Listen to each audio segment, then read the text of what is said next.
విశాఖవాసి ఆర్వీవి సత్యనారాయణ ప్రధాన పాత్ర అల్లూరి సీతారామరాజుగా నటించి నిర్మించిన మన్యం ధీరుడు సినిమా ప్రేక్షకునిగా ప్రఖ్యాత సినీ నిర్మాత పూర్వ రాజ్యసభ సభ్యులు సుబ్బిరామిరెడ్డి తొలి ప్రేక్షకునిగా వీక్షించనున్నారని వక్తలు తెలిపారు. చిన్న సినిమాలకు హబ్గా మారబోయే విశాఖలో నిర్మితమై ప్రపంచవ్యాప్తంగా విడుదల కాబోయే మన్యం ధీరుడు స్వయంగా సుబ్బిరామిరెడ్డి చూసి ఆశీస్సులు అందజేయనున్నారన్నారు. రంగసాయి మీడియా అధినేత బాదంగిరి సాయి ఆధ్వర్యంలో విజేఎఫ్ ప్రెస్ క్లబ్ లో బుధవారం ఏర్పాటు చేసిన మీడియా సమావేశంలో బాదంగిరి సాయి తెలుగు శక్తి అధినేత బివి రామ్ తెలిపారు. సినీ పరిశ్రమ విశాఖకు వస్తుందని ఆ దిశగా తాము ప్రయత్నం చేస్తామని చెప్పారు. మన్యం ధీరుడు సినిమా ట్రైలర్ ను ఇటీవలే విడుదల జరిగిందని, ఈ చిత్రంలో రంగసాయి మీడియా పంపిణీదారునిగా కూడా మారి వెంకటేశ్వర థియేటర్లో ప్రదర్శిస్తున్నట్లుగా బాదంగిరి సాయి వెల్లడించారు.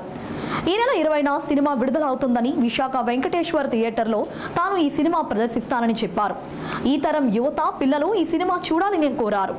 ఒకటి ఉంది ఏంటంటే, అది నేను 83లో ప్రతిజ్ఞ అనే ఒక సినిమాని ఫస్ట్ టైం డిస్ట్రిబ్యూట్ తీసుకున్నాను.